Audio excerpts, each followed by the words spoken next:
I'm Dr. Craig Anderson. Did you know that your neck and your posture is dramatically connected to your teeth? So your teeth and your TMJ really provide a gyroscope for your posture. And if that's not working right, then your posture's not going to work right. Now, if you've had braces, it's going to impact this system. So I want to take a minute and explain to you what this system is, what this system does, and when it's not working right, what happens. So if you look here at the diagram of this posture, you see that this guy's head is forward, and you see how his shoulders move back, and his hips move forward, and his legs are shifted. You see how everything is connected. It's like a stack of blocks. When all those blocks stack up, we see a generally lined up position, and just looking at this posture, it looks pretty good. So how does your brain know how to position your body, how all this works? Well, there's a couple things. One is you'll have areas of restriction, and chiropractors call this subluxation. So when you visit your chiropractor, you might find that he or she adjusts 4 or 5 segments, and those segments are areas that are stuck and restricted. That's going to typically match up with the posture. For example, this posture here, we'd see this between the shoulder blades being stuck. So moving further down, if we look at this system and we talk about how braces impact this and how the TMJ impacts this, we look at the skull. And just to orient you here a little bit, this is the mandible. All right, there's the TMJ there. TMJ. So the TMJ is where all the muscles of the mandible are pushing their force through, and it's entering into the skull. There's a very large muscle here, and you can probably feel that if you tap on the side of your skull. And all of this force has to be dealt with. It has to hold onto the skull. This muscle contracts, pulls up the mandible, and it lines up the teeth. All this is happening when you're chewing, every time you're talking, every time you're moving your jaw. This TMJ provides a lot of position sense to your brain.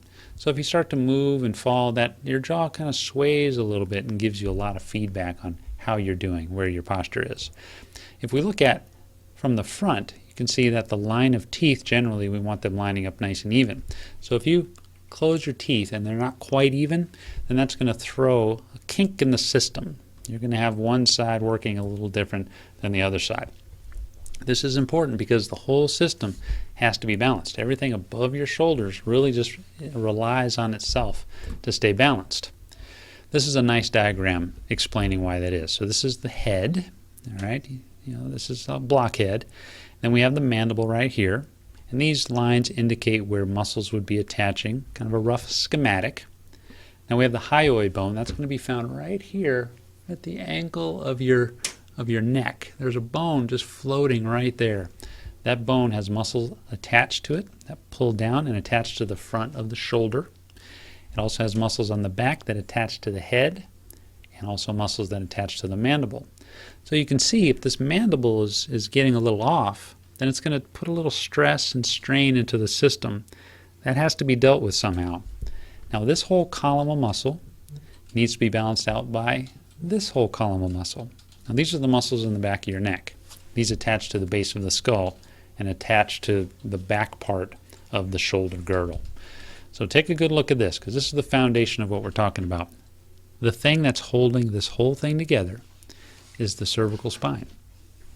So the neck is that pivot point that all the muscles on the front, all the muscles on their back are pulling back and forth, and that neck is keeping it all balanced. Now, in the chiropractic profession, we look at the neck very closely, and we want to make sure all the segments are working properly, all the vertebrae are moving in good relationship to the neighbor. And if that's working, then it's going to be able to handle these forces. But let's say you've done some work to the mandible and you've changed some of these angles. If you've changed the angle of your teeth, then that's going to permanently change how these forces go through your skull and ultimately work down to the neck. So a chiropractor has to take this into account. This is why it's very, very important to make sure if you are wearing braces or if you have a child in braces to have them checked regularly, about once a month by a chiropractor to make sure the cervical spine is accommodating to these stresses properly. If we look at the cervical spine, there's a curve in it. This is a healthy, normal curve. You should have a nice curve in the spine.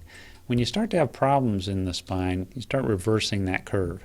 Now this kind of curve is typically caused by a car accident, but if you were to have some real bad posture like this, if you were this way as a teenager and you're getting braces put on, that's going to somewhat lock in this posture. So locking in that posture isn't really what we want to do. That's why it's really important to get adjusted while you have braces on your teeth. So this isn't just me talking. There's a lot of studies. One of them talks about the relationships between this system, which is called the stomatognathous system, and the body posture. There's a link to this in the notes for this video. So if you need more information, you can contact me at craigandersondc.com. Thank you for listening, and have a great day.